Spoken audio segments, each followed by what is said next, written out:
Hi everyone. We might make a start. Welcome everyone to the John Cain lunch. As I mentioned, I'm Wessa Chow, Executive Director for Capita, and we also have Emma here with us today. We're probably more familiar with Emma. And I'm really excited to be here today. And first of all, I do want to acknowledge the traditional owners of the land in which we are meeting on, and pay respects to the elders, past, present, and emerging, and recognise that this land was never ceded and will always be Aboriginal land. And obviously in Victoria, we're also working on a treaty and fighting very, very hard to work with First Nations in this country. And Joel Deane. So he's a poet, novelist, journalist, and former speechwriter to the Victorian premiers Steve Bracks and John Brumby. He's published 8 books and have been a finalist in numerous literary awards, including the Walkley Book Award, the Prime Minister's Literature Award, and the Melbourne Prize for Literature. Today, he'll be discussing his book, Catch and Kill, The Politics of Power. If you haven't read it, I really, really recommend it. We've got it on sale today here as well. And that was originally published in 2015, and now is a new edition available. And obviously, yeah, you can purchase here today as well. So welcome, Joel, and really looking forward to this.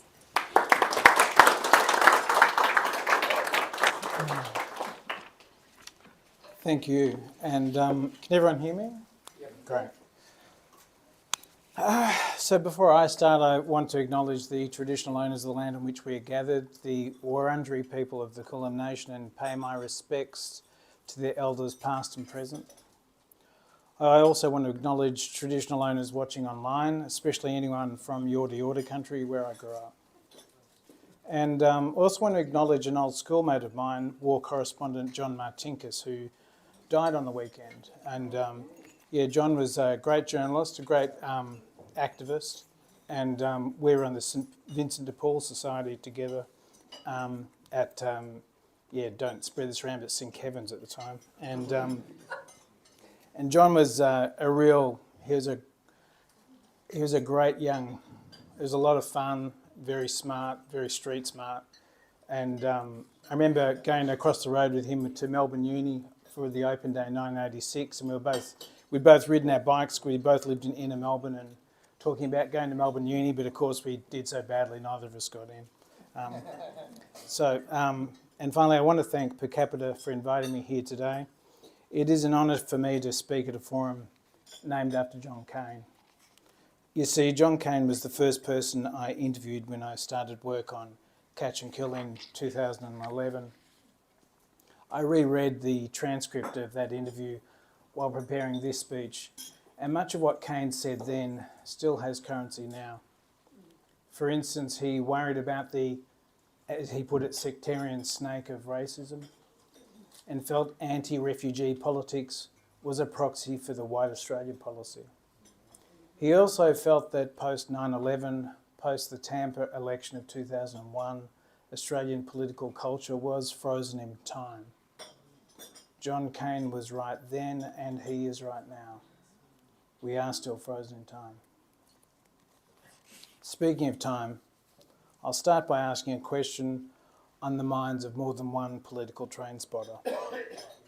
Why re-release a 10-year-old book about an extinct government?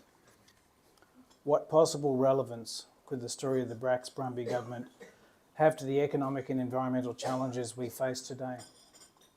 And what about the re-emergence of anti-Semitism, Islamophobia and neo-Nazis? And what about the still unforgiven original sin of Australian settlement, the state-sanctioned dispossession and killing of Aboriginal and Torres Strait Islanders? Those are all fair questions. And given I'm a speechwriter, I'll begin answering them with the story. 70 years ago, on February 19, 1955, my maternal grandparents, Bob and Ann Powell, took their 3 kids to the Foster Show in South Gippsland. They also took the family pony in a trailer because their eldest, my Aunt Rosie, was riding at the show. Afterwards, Rosie asked for permission to ride home to Tura. Bob and Anne said yes and drove past Rosie as she trotted along the shoulder of the South Gippsland Highway. And that was the last time they saw their daughter alive. Soon after they passed Rosie, she was hit by a truck driven by a local teenager, and she died an hour later in Tura Hospital. Rosie was 13, her little sister, my mum Penny, was 10. The death of Rosalind Ann Powell changed my mum, changed me, changed my children too. I won't go into all the changes, but sometimes it feels like I was born without a layer of skin, especially whenever I hear about the death of a child. But I also think about Rosie whenever I hear a welcome to or acknowledgement of country. Let me explain why. 70 years on from 1955, the loss of Rosie still resonates in my family, still shapes choices we make in ways not always apparent to ourselves, let alone people outside the Powell clan. And that resonance, some might call it intergenerational trauma, was caused by the loss of one child in an accident. So whenever I hear a welcome to country, I can't help wondering, what if my family's loss was deliberate rather than accidental? What would it be like to belong to a First Nations mob that, as the Uruk Justice Commission found, was a target of genocide? What would it be like to have trauma of that magnitude resonate down the generations? I cannot possibly imagine the answers to those questions, but I can think of Rosie. And I also wonder, whenever I see violence and hatred on our streets, whenever I see misinformation in the media, whenever I see injustices like robo-debt or wage theft or unfettered carbon pollution, whenever I see vested interests put before the public good, whenever I see any of that, I wonder, how did we end up in this place? Where did we go wrong? When did we become so blinkered, so quick to cancel, and so cruel? And I've concluded that the answer to those questions comes back to a pathological lack of collective empathy, which is another way of saying neoliberalism. Now, I'm not a policymaker, nor an academic, nor a politician, so I won't share a crib take on the work of Milton Friedman or the machinations of the Washington Consensus or America's descent into violent madness. Instead, I'll go for the vernacular. We should give Margaret Thatcher credit. At least the former British PM was being honest when she said there is no such thing as society. There are individual men and women, and there are families, and no government can do anything except through people, and people must look after themselves first. People must look after themselves first. With those words, Thatcher revealed one of the fundamental beliefs and errors of neoliberalism.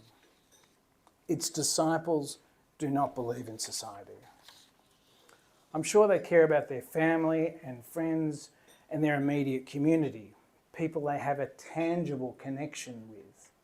But judging by their actions, they lack the imagination to believe in people they cannot identify with. And when a society loses faith in the intangible connections of citizenship, it loses the ability to defy gravity. When that happens, to quote William Butler Yeats, things fall apart, the centre cannot hold, mere anarchy is loosed upon the world. Don't worry, I'm not about to suggest Donald Trump is the rough beast Yeats saw slouching towards Bethlehem to be born in the second coming. What I am saying is that society only works if a critical mass of people believe in principles such as the rule of law, representative democracy and human rights, and if society repays that faith by giving its people a fair chance to build a better life. That belief in society and that reward for keeping the faith has been corroded by unfettered neoliberalism, because unfettered neoliberalism does not believe in society and does not value service. It only believes in the individual and only values the, quote, animal spirits of the market, which is, ironically, a Keynesian thought bubble. The trouble with this nihilism is that once people lose faith in big unifying ideas like society, things fall apart. There's Yeats again. And many of us start believing in anything, including the fairy tales of sovereign citizenship. Coming back to Thatcher, the austerity measures of the Cameron government were the ultimate expression of the UK's every woman for herself mentality. And as always, the most vulnerable paid the price. Since austerity, the UK has seen a resurgence of Dickensian diseases such as scurvy and rickets, and the generation of children who grew up after the GFC are shorter than their European peers.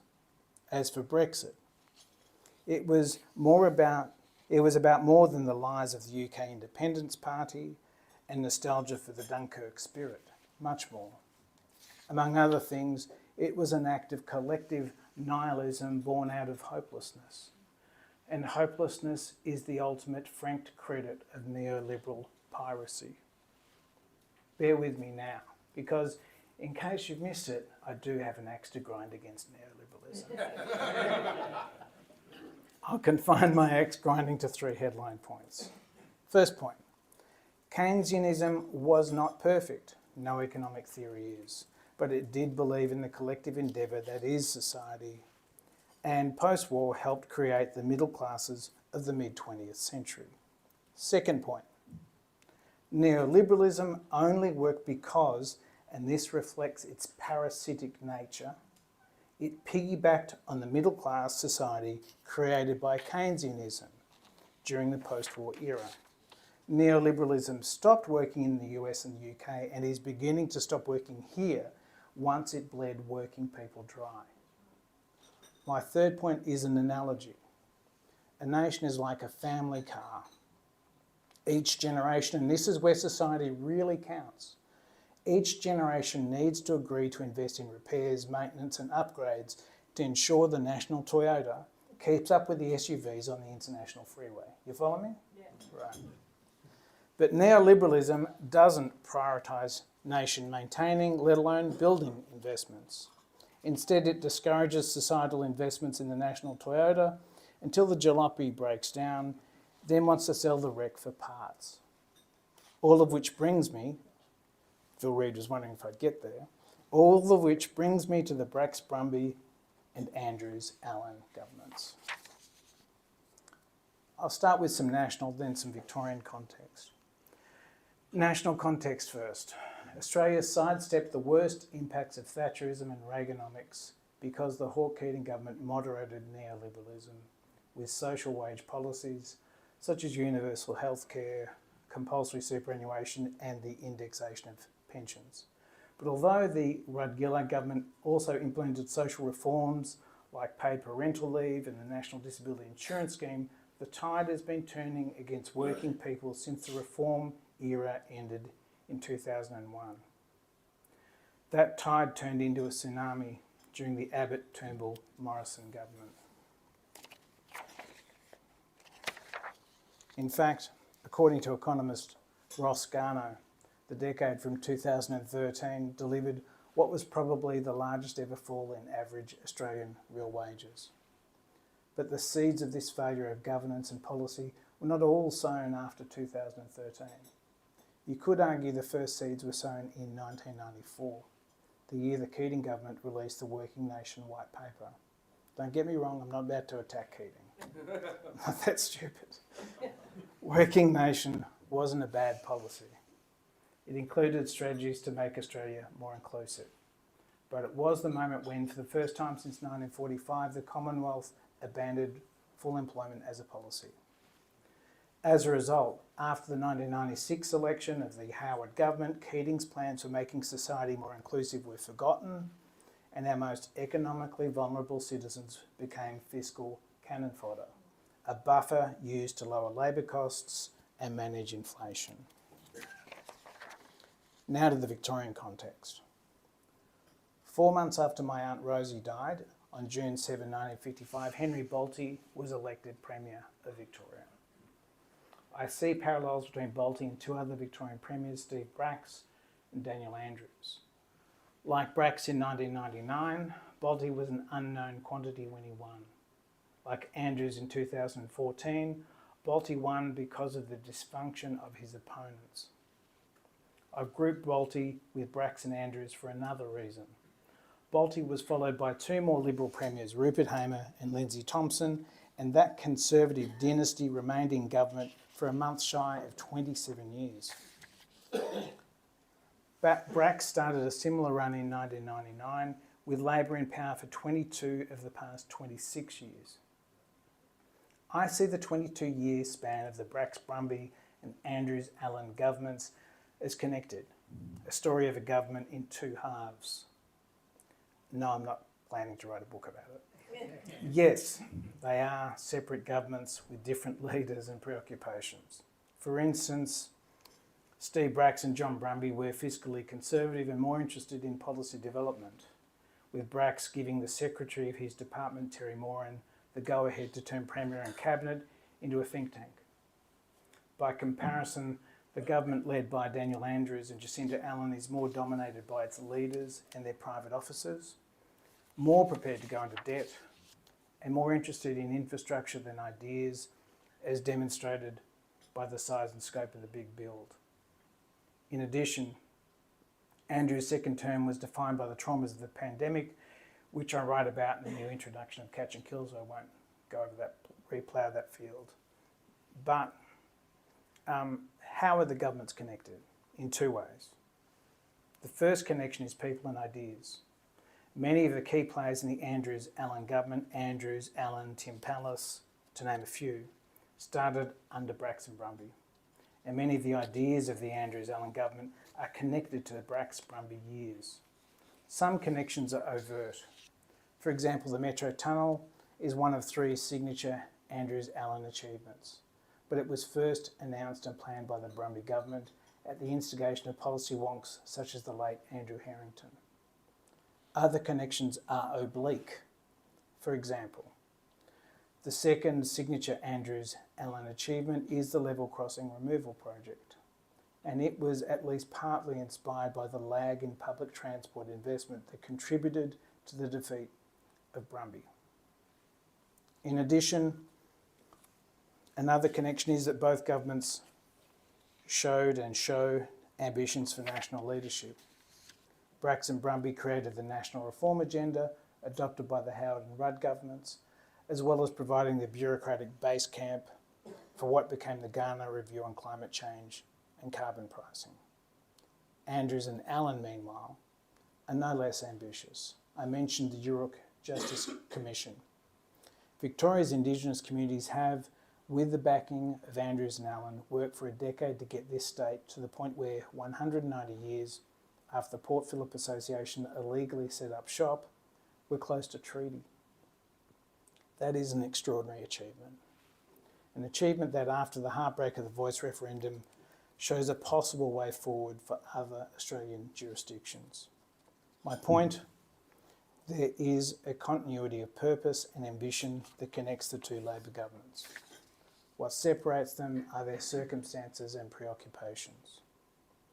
Of course, personality also plays a part in the differences between the Bracks-Brumby and Andrews-Allen governments. For instance, Daniel Andrews was a conviction politician, at times limited by his impatience. You can ask me about it later if you want. And therefore, he was more impetuous than Steve Bracks, John Brumby and Jacinta Allen. But I suspect Andrews' impatience might have been one of the secrets of his electoral success. You see, as Australia entered the 21st century, neoliberalism began to bite and working people started going backwards. Bear with me here, this has got a point. In addition, Victoria started experiencing a population boom, far larger in raw numbers than the post-war boom. Again, it's helpful to compare periods. Between 1947 and 1971, Melbourne's population grew by 1.2 million people. Since 2000, Melbourne's population has grown by 2 million people.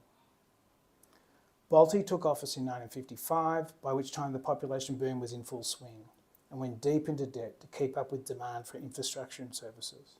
Victoria's debt under Bolte peaked at around 50% of gross state product. This century's population boom started under Bracks-Brumby, but the census and treasury both significantly underestimated growth. Those errors were compounded by two other factors. First, Bracks-Brumby held back on metro rail investments because of cost blowouts associated with regional fast rail. Second, growth in employment, the economy and public transport patronage were also consistently underestimated by Treasury. If you're wondering why Daniel Andrews quite often went alone without public service advice, that partly explains it. As a result, Brumby didn't make a big investment in public transport until it was too late and lost in 2010.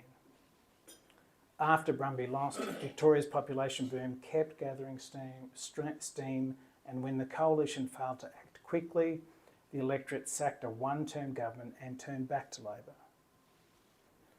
And Daniel Andrews got the memo. Victorians wanted action.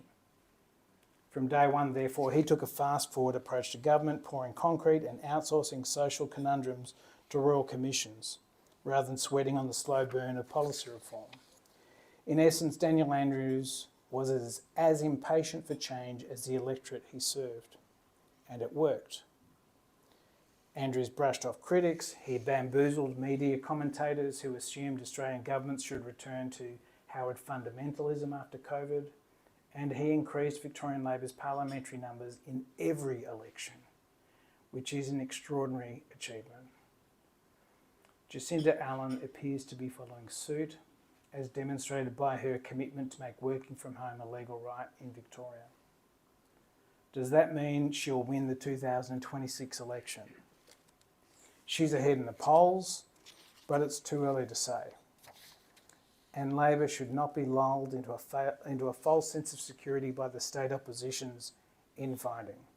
As the 1999 election demonstrated, and as Phil Reid can tell you about later, anything can happen in a two-horse race. All of which brings me to Anthony Albanese. Albanese has been lucky since becoming Labor leader in 2019. Lucky to have run in 2022 against Scott Morrison, surely one of our Federation's weirdest PMs. And lucky to have been gifted Peter Dutton's catastrophic campaign in May. To Albanese's credit, he hasn't let his good luck go to his head and has adopted a quietly unyielding style of leadership. He has rebooted the federal government in his image, steady, competent, risk-averse.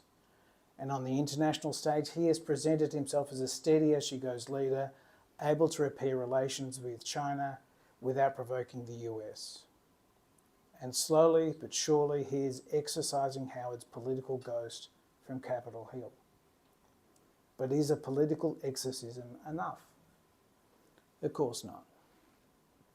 To qualify as a progressive leader, Albanese must address the social, economic and environmental injustices that have accumulated during 30 years of largely unfettered neoliberalism. He must give voters a reason to hope, if not believe. He must also realise that although the electorate handed him a gargantuan majority in May, it was a soft landslide.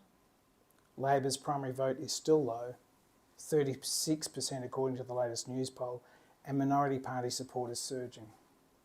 Those numbers suggest to me that come the next election, a significant proportion of the electorate will be prepared to do to Albanese what they did to Victorian Premier Denis Napthine in 2014. Unless the PM demonstrates a real appetite for the kinds of reforms that create a big society. There is no time to waste then. The tempo of the Albanese government must increase and match the impatience of the electorate it serves, because Victoria is not an outlier on the impatience front. Australians know that their standard of living has gone backwards. They know climate change is real, and they don't want to end up like the UK or the US. Australians are impatient for change, and without meaningful change, the centre will not hold. And who knows what kind of rough electoral beast will come slouching towards Spring Street or Canberra to be born. In conclusion, let me say this. With all apologies to Ezra Klein and Derek Thompson, I do not think the answer to the challenges we face is read abundance. Sure, abundance is interesting and is Book of the Month in Canberra. But given the shit show that is the US, do we really need to ape the ideas of another American-centric book? Shouldn't we be looking to America as a cautionary tale rather than a light on the hill? I get it. Original ideas are few and far between in politics. But some ideas, like neoliberalism, are the political equivalent of Patterson's curse. Easy to plant, difficult to control, and a pain to eradicate. All I am suggesting is that we should read the label more closely before we consume any more bright ideas from the land of the not-so-free. Personally, I think we'd be far better off to develop and implement homegrown ideas and plans in keeping with our values, our circumstances, our interests, and our people. I think a good place to start would be to fast-track efforts to target rising inequality, because the best way to make people care about their society is to give them a stake in its future. After all, as Keating said at the beginning of his 2002 Manning Clark lecture, out here on the edge of Asia, a long way from major markets and natural groupings, ideas are all Australia has to shield itself from the harsh winds of global change. In other words, big reform is not just possible, it's essential. And that, to come back to my opening question, is why I co-wrote Making Progress with Jenny Macklin earlier this year. And that is why I'm relaunching Catch and Kill today. Thank you.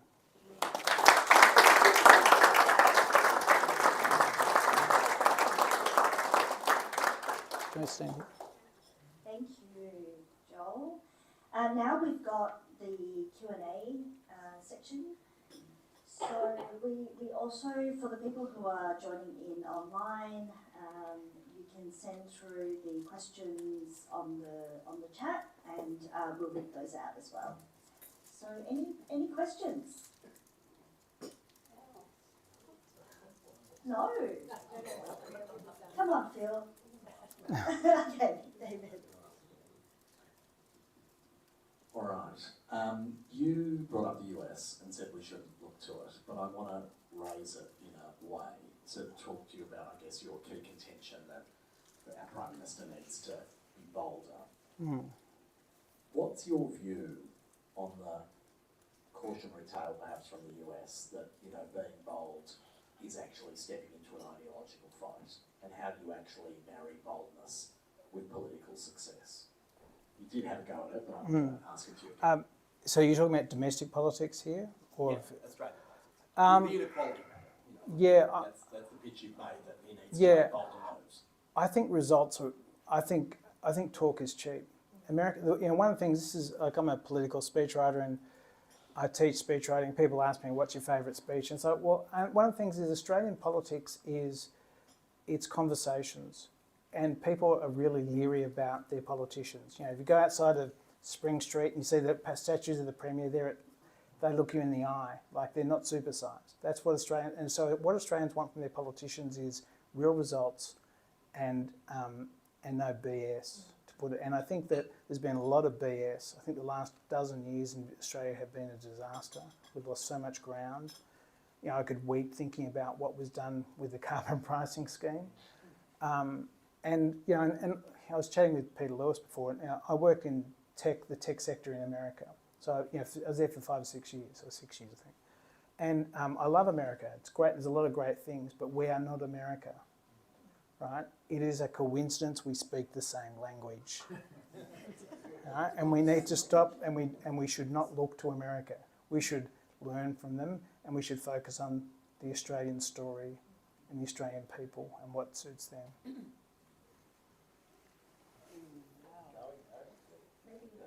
Question. One, two. Thank you for your speech. You mentioned neoliberalism being introduced by Keating, and I'm wondering if you're referencing, albeit obliquely, the Michael Pusey book, Economic Rationalism. No. So my question would be, in what ways was the translation of neoliberalism in the Australian political economy protective in its development to now, where we're starting to see it unravel a little bit slower than UK and US? I think a lot of it goes to the Accord myself. You know, I'm no policy wonk, but I'd say the Accord is one of the big differences. There was a real partnership between the union movement and the government, and there was a hell of a lot of sacrifice by working people, but there was a payback.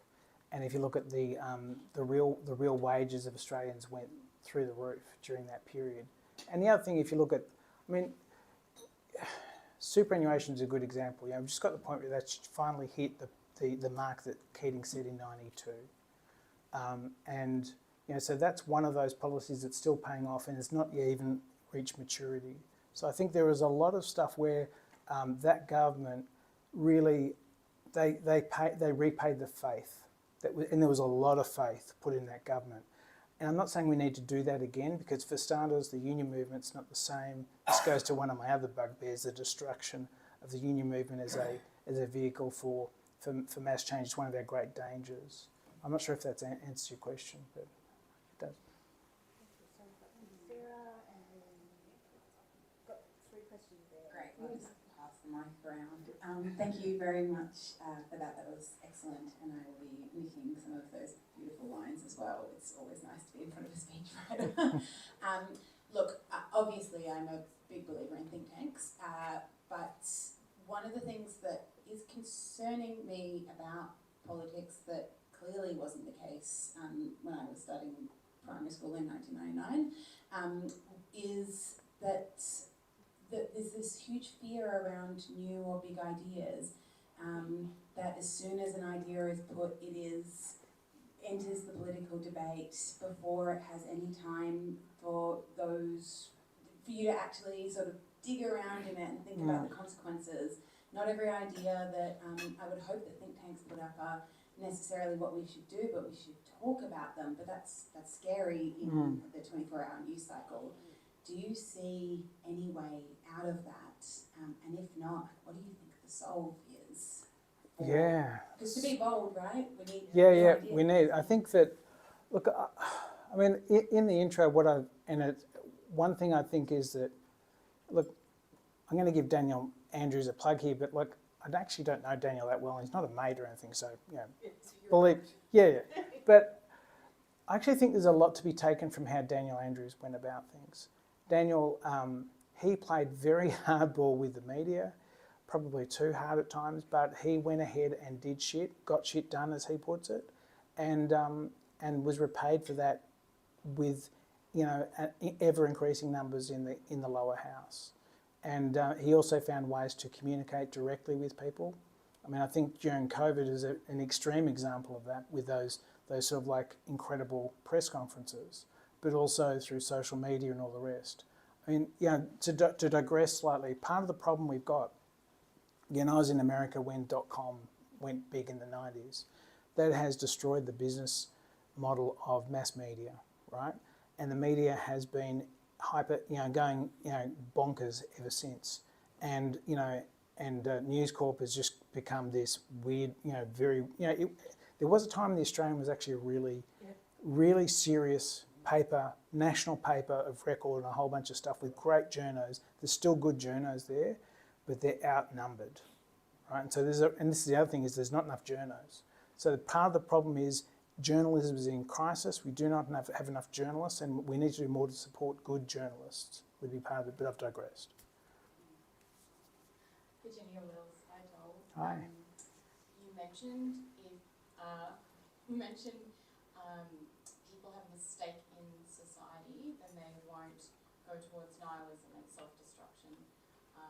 Hopefully I'm not. No, you said it better than me. Yeah. Do you think can really lean into the solution for the housing crisis. I'm chair of the Council of Single Mothers and Their Children, board member here, for single parents and for so many young people. If they could have a safe home of their own, I just think that would solve so many of society's problems. Can we, to quote a speech, I'll sort of allude to a speech, can we all sit under our own clothesline and lemon tree and not fear, and knowing that the society will protect us? Yeah, it's a really great question, and in housing you could spend a week talking about it. I mean, I think that for me, remember when I was working with Jenny Macklin on her book, which is a great book. One of the people that that is one of the great Labor sort of social policy people, Brian Howe. She talked to him, and Brian was talking about how housing was his big miss. He was talking about how hard it is and how hard it was then, and it's harder now. I think that it's almost like the Gordian knot for a lot of the inequality in our country, and it's gotten tighter and tighter over the last 30 years. And I think that Albanese has been avoiding big battles about to go to some of the fundamentals, like to do with taxation, the way things are subsidised, the subsidising of investment properties is there. There's a whole bunch of other issues and all the rest, but I think that it's going to require a major effort by the feds, and also it requires a philosophical change. We need to stop thinking about housing as wealth creation. It's like until we stop doing that, we are not going to get there. Because how can the super industry compete, if they're going to do it at scale, with sort of a housing investment model subsidised by the federal government? They just can't compete. And legally they're not allowed to to do that because it goes against their rules. So I don't have a simple answer. I don't. Yeah. Joel Peter Fitzgerald, thank you for the presentation. Very, very good. A question about the limitations of state government. So we're now seeing the Allen government very frightened of its budget position. Mm-hmm. It's cutting back services for mental health, and all of the stuff that came from royal commissions is being cut back. Schools are being cut back, programs, etc. It looks a lot like John Brumby in his final term, where he should have made investment and decided not to.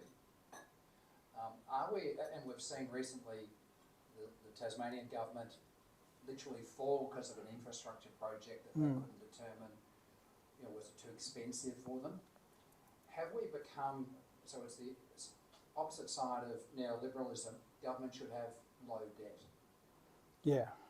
Do you think that we need to go to the Commonwealth government and talk about a new financial arrangement? Otherwise, state governments are going to determine that they can't afford to be in business.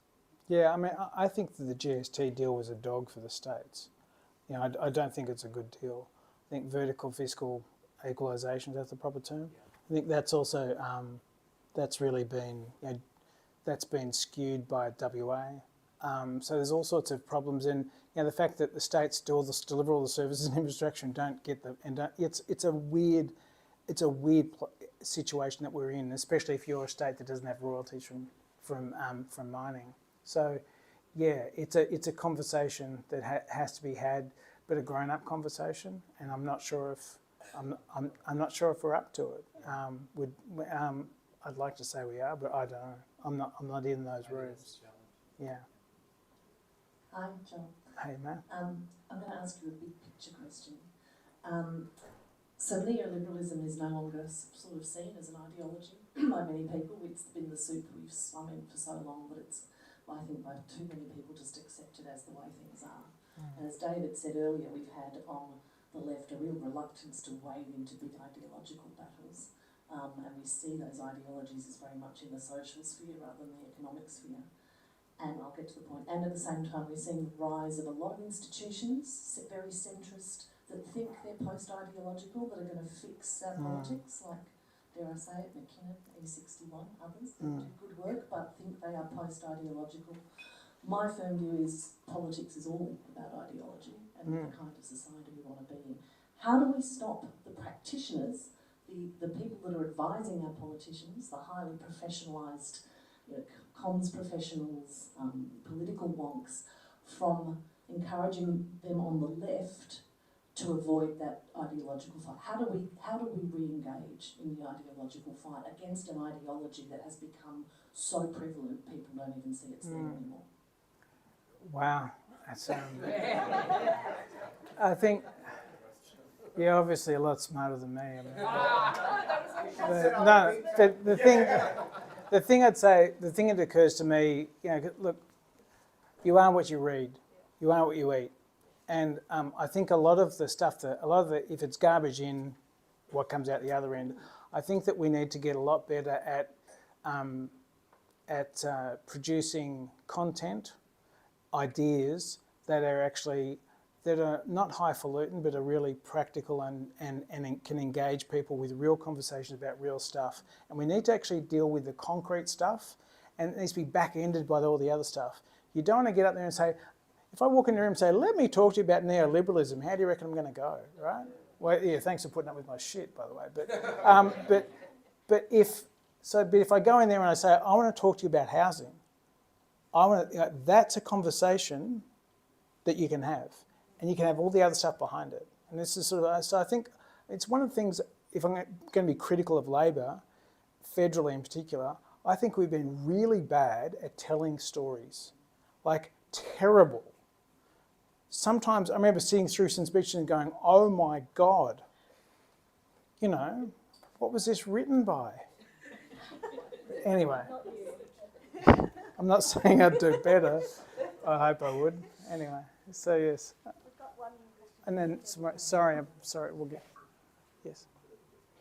Thank you for your talk. I agree with you about neoliberalism, but I would like to switch to foreign policy and defence.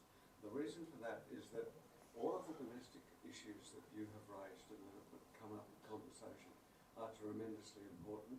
They're going to take a lot of bandwidth in conversation in Australia. At the same time, while you've said, don't take your ideas on domestic policy from the United States, we seem to be taking our federally level, our foreign policy and defence ideas, whole as bowls from the United States. And there is an academic conversation pushing back against that. How do you think the federal government should handle that? Yeah, that's a great question, because it's something I've thought about and read about, but I didn't have room to fit it in. I think it's just as important, if not more important. And so I think that Albanese is trying to edge towards it in a way so he doesn't actually, because Trump's acting more like a pharaoh than a president. He's not wanting to sort of have the living God sort of strike him down. So he's trying to be, edges towards that way. But for starters, I think about, AUKUS is such a dog, right? And I know why they've signed up for it. It's almost like the best thing that could happen to us is if that thing falls over, because it's so big, it's just going to take over the entire defence spending, right? And meanwhile, we're getting dictated to by the Americans, and they want to dictate how we spend it and how we use it and all the rest. It's just like we need to stop thinking like we are basically, how many states has got America? But basically like we're a client state of America, because they really don't give a rat's. I'm not sure, that's not a very, that's a...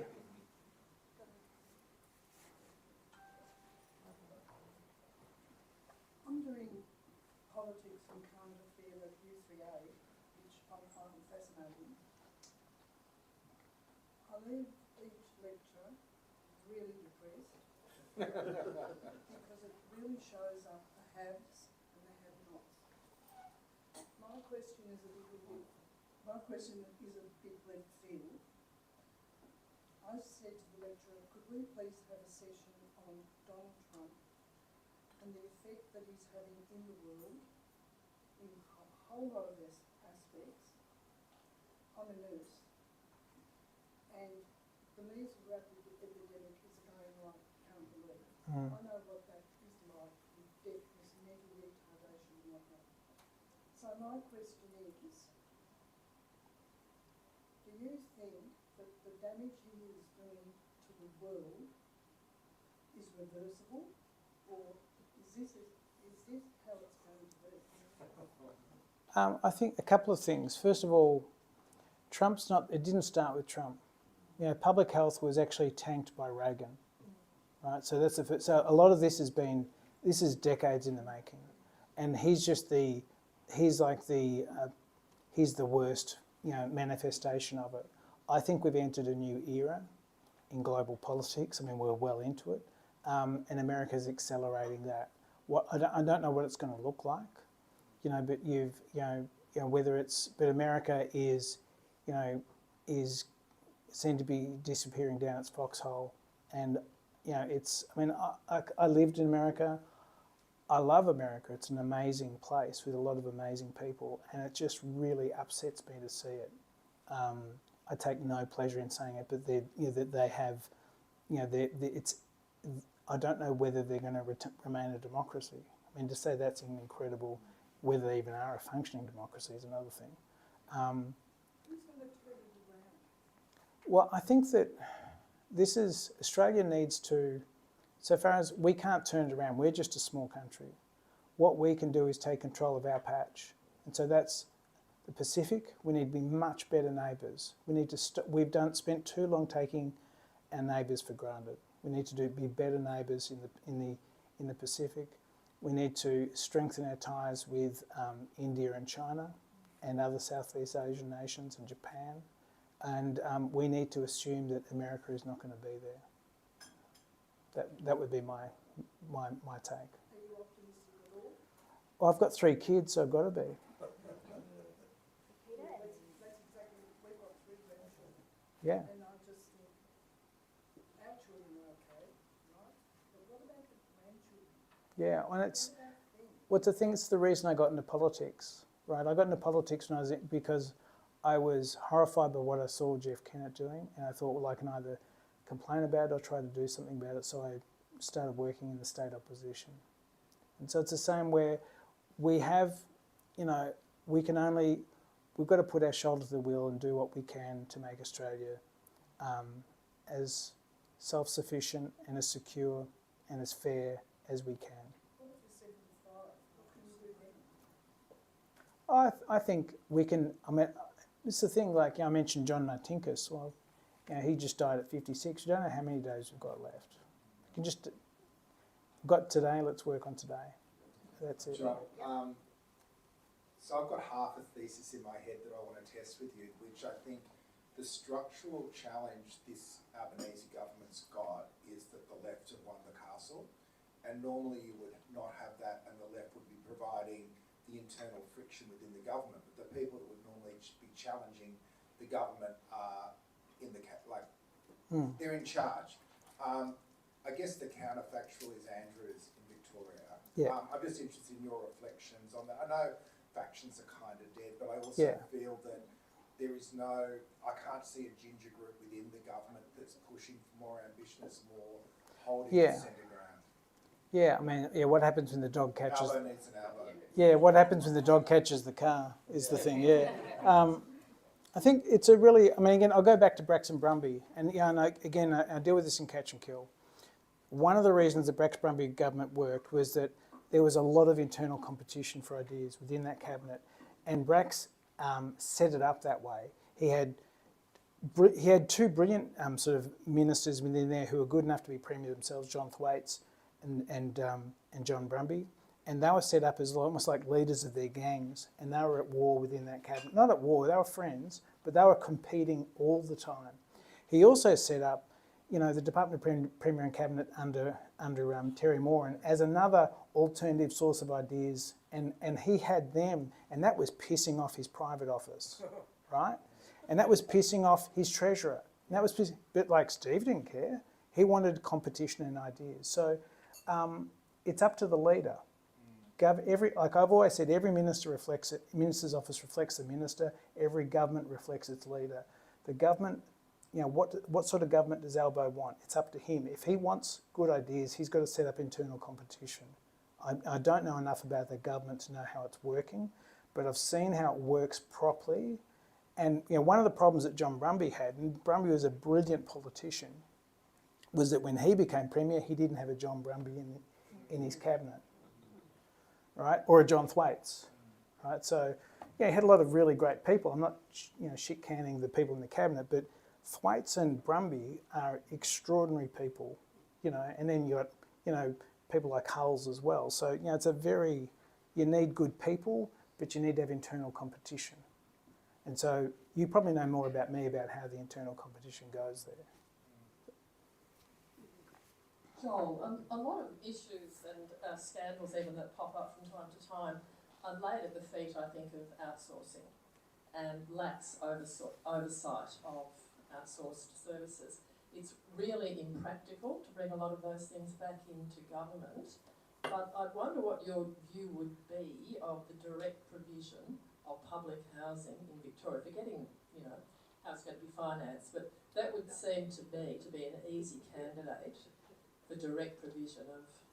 Yeah, I think that, I mean, you're touching on a subject. I did do a fair bit of work when Dick Wynne was planning minister with Dick. And one of the ideas that he had was, he did the big housing build, and he was doing public but also social housing and other bits and pieces. And Dick had this idea that he wanted to I can't remember the name of it exactly. He wanted to get all new developments were going to pay like a surcharge. It was going to, all that money was going to go into new social housing or public housing. And that got, I talked about Daniel Andrews being impetuous. Daniel Andrews, he stopped that, right? So, you know, and it's one of the things that I think is his biggest errors. So I think government needs to get involved. And you need to have, and this goes back to one of the problems with the GST, you need to have a regular flow of income to do it. You need to create a stream of income, which Richard Wynne was trying to do, or you need to find it elsewhere, which is really hard in state governments because you don't have a hell of a lot of money to play with. And so, you know, failing that, then you're relying on the feds to do some sort of taxation sort of changes to create it. But public housing has been, it's a bit like public transport. It was undervalued and left to rot by generations of governments, and we're paying the price for it. Any other final questions? Yep, one more. Just very briefly.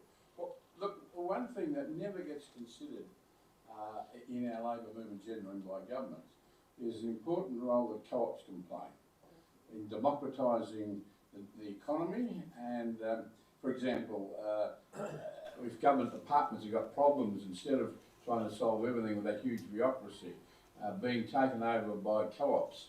And there's a lot of good examples emerging, including interesting in the US and especially in the UK, where government activities like age and healthcare and so on, and the results are just brilliant. I mean, the results are that they cut costs, they improve the service, and they get higher wages and all. But unfortunately, in the Australian context, co-ops are just not seen as part of the labour movement. I think it'll be a very important issue to pursue in the coming years. Yeah, it's interesting because you're touching on, you know, different cultures and different approaches. But I mean, we need to be looking at anything that works, and I don't think there's necessarily magic bullets to all of the things that we face. But if a co-op works in some way, it should be used, definitely. But I don't think it'll work. It'll do everything, but it might do something. And there might be particular situations where you've got a community that wants to do that, where it sort of really makes sense for them. Are you suggesting there's not a policy sort of or a legislative framework that helps that, or is it just a cultural thing in your view? Well, it's partly a cultural thing. And yeah. I mean, in the British movement, for example, the co-op movement is seen as an integral part of the labour movement, and you've got co-op members actually in the Labor Party being elected as co-op members in the Parliament. So, but here, it's just not seen, they're just totally marginal, whereas it's a cultural thing and it could be quite exciting. It's a really great idea. Industry super is not quite a co-op. Because that's really that's that's a combo of employers and employees, and it's a different setup. I think you could say the original building societies, they were probably co-ops, weren't they, back in the 30s? And then the neutrals before they completely lost their minds and went bananas. Well, I grew up in Shep, so yeah, Shepparton had there was the cannery there, but again, they then sold that to Coca-Cola, and look how that ended up. So the other thing about co-ops is you've got to be in there for the long term. It's a generational investment, and every generation needs to decide, yeah, we're going to do this. And in Shep, a generation of growers walked away from it, and now they're paying the price. Thank you, Joel. And I think that sparked really interesting conversations today about the state of politics. So thank you for that.